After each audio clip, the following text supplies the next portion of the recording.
Ang manok ni San Pedro, nga ugis ang balahibo. Ang manok ni San Pedro, pustai kay sigurado.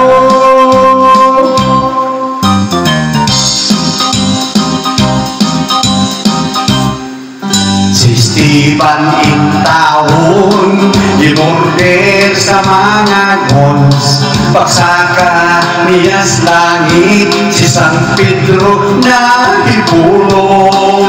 Kay wala pa sa panahon, ipabalik pa siya return. May manok nga ipabalo, si San Pedro nga bungoton. Nahibalik sa kalibutan, ang sugaron nga Esteban. May dala nga hiniktan, nga ugis kahibulongan. O dito sa bulangan, si ugis ikaantapan.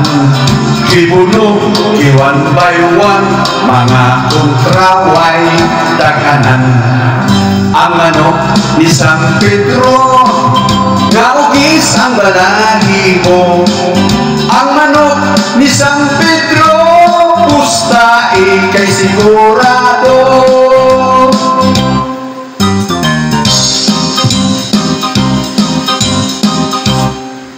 Ang kabus nga Esteban, mikalit kaadunahan.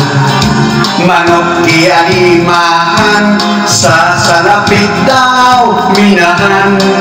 Sa tanan nga sultada, di man gani ito'y ang manok ni San Pedro, nga hawot sa bulangan. Si Don Miguel nga tikasan, isurambaw si Esteban.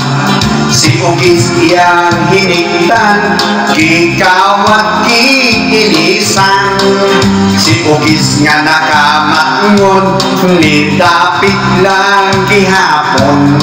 Nitiban nga iyang agalon, si Don Miguel na burdoy noon. Ang manok ni San Pedro, nga ugis ang balahibo. Ang manok ni San Pedro, pustai kay sigurado. Ang manok ni San Pedro, nga ugis ang balahibo.